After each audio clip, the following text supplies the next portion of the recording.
नमस्कार, मैं हूं आपके साथ प्रिया सिंह सोमवंशी। बात कर्नाटका की करेंगे, जहां कर्नाटक के प्रवीण हत्याकांड में इस वक्त का सबसे बड़ा खुलासा हुआ है। प्रवीण हत्याकांड का पहला सीसीटीवी फुटेज अब सामने आया है।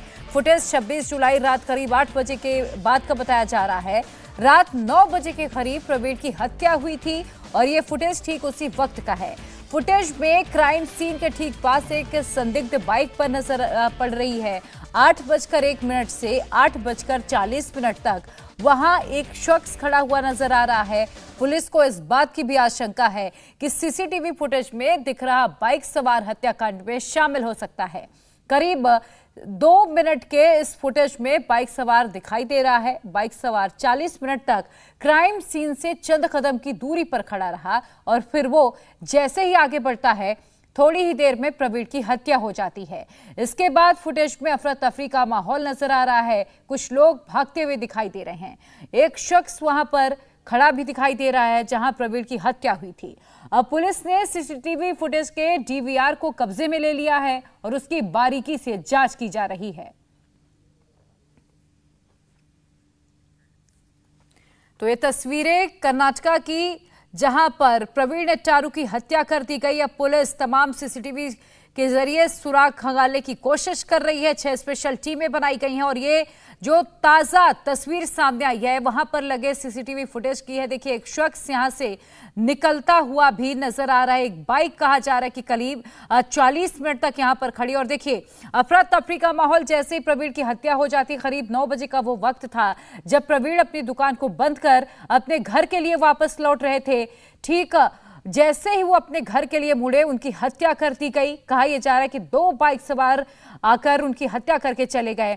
और जो सीसीटीवी फुटेज सामने आई हैं, अब माना यह जा रहा है कि ये वही हत्यारे हो सकते हैं जिन्होंने इस पूरी हत्याकांड को अंजाम दिया है।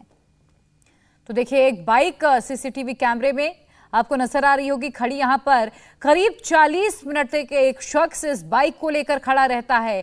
बताया यह जा रहा है कि 40 मिनट के बाद जैसे ही ये बाइक थोड़ा आगे बढ़ती है, वो शख्स वहां से हटता है। ठीक उसके थोड़ी देर बाद प्रवीण की हत्या हो जाती है। और जिस जगह प्रवीण की हत्या हुई उसके थोड़ी ही दूर पर एक पेट्रोल पंप है। सीसीटीवी फुटेज की तस्वीरें उसी पेट्रोल पंप की बताई जा रही हैं। पेट्रोल पंप में 3 सीसीटीवी कैमरे लगे हैं जिसमें कातिल के सुराग छुपे हो सकते हैं। पुलिस ने इन सभी कैमरों का डीवीआर अपने कब्जे में लिया है और उसकी बारीकी से जांच जारी है। प्रवीण के पोल्ट्री शॉप के बाहर जहां पर उनकी बर्बर हत्या की गई, वहां से 300 मीटर की दूरी पर मौजूद है ये इंडियन ऑयल का पेट्रोल पंप। और एक कैमरा जो आप यहां पर देख रहे हैं, इसी कैमरे पर हो सकता है कि हत्यारों की तस्वीर कैद हुई हो। इस पेट्रोल पंप में कुल 3 कैमरे हैं। यहाँ पर आप देखिए, जो भी बाकी कैमरे हैं उन कैमरों का मुंह पेट्रोल पंप की तरफ है। जो लोग यहाँ पर ईंधन भरवाने आते हैं उन पर फोकस कर रहा है। लेकिन एक कैमरा जो बिल्कुल ऑफिस के बाहर लगा हुआ है, वहाँ पर वो कैमरा जो है वो रोड साइड फेस कर रहा है। आप देखिए, रोड साइड हम आपको दिखाते हैं।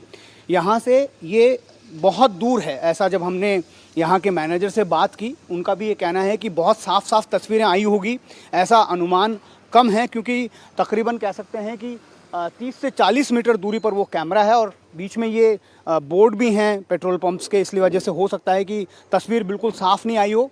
ये बताता है, इस बात की तरफ इंगित करता है कि जो हत्यारे थे उन्होंने बहुत सोची समझी रणनीति के तहत ये मर्डर को अंजाम दिया होगा। आप देखिए, यहाँ पर जो आपको पुलिस का जो कॉर्डन ऑफ एरिया नज़र आ रहा है, लाल रंग की प्लास्टिक और उससे रोप से बांधा गया है, वो मर्डर स्पॉट है।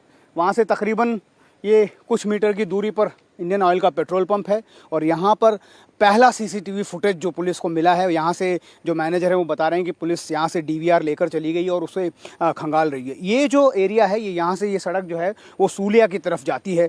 सूलिया की तरफ जाने के तकरीबन यहाँ से कह सकते हैं कि 30 से 35 किलोमीटर का ये रास्ता है। लेकिन बहुत कम सीसीटीवीज़ यहाँ पर मौजूद हैं। सूलिया से फिर केरला बॉर्डर की तरफ जाया जा सकता है। नियरेस्ट केरला बॉर्डर यहाँ से 15 किलोमीटर पर है। और इन पूरे तमाम इलाकों में जब भी हमने यहाँ पर जगह जगह हम गए, बहुत कम जगह सीसीटीवी कैमरास दिख रहे हैं।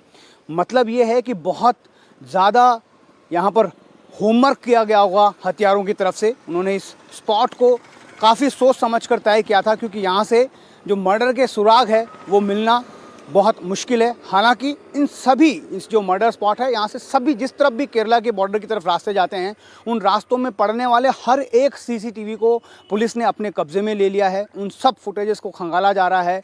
लास्ट टावर लोकेशन जो है यहाँ से जहाँ पर कौन कौन से मोबाइल उस वक्त एक्टिव थे उन सब की भी एक डिजिटल सर्विलांस के लिए वो भी रिसर्च किया जा रहा है। स्पेशल टीम उस काम में लगी हुई है। पुलिस को लगता है कि सीसीटीवी और इलेक्ट्रॉनिक एविडेंसेस की बदौलत कुछ ऐसे सुराग मिल सकते हैं जिनसे हत्यारों तक पहुंचा जा सके। काफ़ी वक्त बीत गया है इस मर्डर को, लेकिन अब तक कोई बड़ी कामयाबी पुलिस को नहीं मिली है। हालांकि पुलिस की 6 स्पेशल टीम इस पूरे मर्डर के केस को इन्वेस्टिगेट करने में तत्पर हैं। तो कर्नाटक के प्रवीण नेट्टारू हत्याकांड से जुड़ी एक और बड़ी खबर आपको बता दें। प्रवीण की हत्या के आरोप में पुलिस ने 2 लोगों को गिरफ्तार किया है। पुलिस ने जाकिर और शफीक नाम के 2 आरोपियों को अरेस्ट किया है। दोनों ही आरोपियों से प्रवीण हत्याकांड को लेकर पूछताछ जारी है। शुरुआती जांच में पता चला है कि जाकिर बिल्लारे का ही रहने वाला है और उसका पीएफआई से भी लिंक है। वहीं शफीक पास के इलाके सावनूर का बताया जा रहा है। अभी तक की जांच में ये सामने आया है कि हत्या में दोनों की अहम भूमिका है। पुलिस थोड़ी ही देर में पकड़े गए दोनों आरोपियों को कोर्ट में भी पेश करने वाली है। कोर्ट से दोनों की कस्टडी की भी मांग की जाएगी। तो पुलिस अब इस पूरे मामले को 3 अलग अलग एंगल से खंगालने की कोशिश में है और आज 2 आरोपियों को पकड़ा गया है। शफीक और जाकिर नाम के 2 आरोपियों को गिरफ्तार किया गया है। कोर्ट में आज इन्हें पेश किया जाएगा। पुलिस कस्टडी की मांग करेगी। In Bellary murder case, we have arrested 2 persons, one by name Zakir and one by name Shafiq. Both have been arrested, and it's a preliminary stage of investigation. That they'll be produced before magistrate today, and we are conducting further investigation. They belong to PFI, SDPI organization, sir, because the Home Minister said they belong to SDPI and PFI organization. No, it's too early to comment on that. We are still verifying. ಮಾಡ್ತಾ ಇದ್ದೇವೆ. ಮತ್ತೆ ಇದರಲ್ಲಿ one person by name Zakir is already having one criminal case in Bellary police station. In 2020, one IPC 324 offense was registered against him. He is accused in that. तफ्तीश करना जरूरी है और वो तफ्तीश हम लोग करेंगे। अभी उनको कोर्ट के सामने प्रोड्यूस किया जा रहा है और उसके बाद जो है उनको हम पुलिस कस्टडी मांगेंगे। पुलिस कस्टडी में लेके उसके बाद जो है फिर जो है उनका जो आगे जो है उनका इंट्रोगेशन होगा। इंडिया टीवी हर वक्त हर जगह डाउनलोड करने के लिए सर्च करें इंडिया टीवी न्यूज।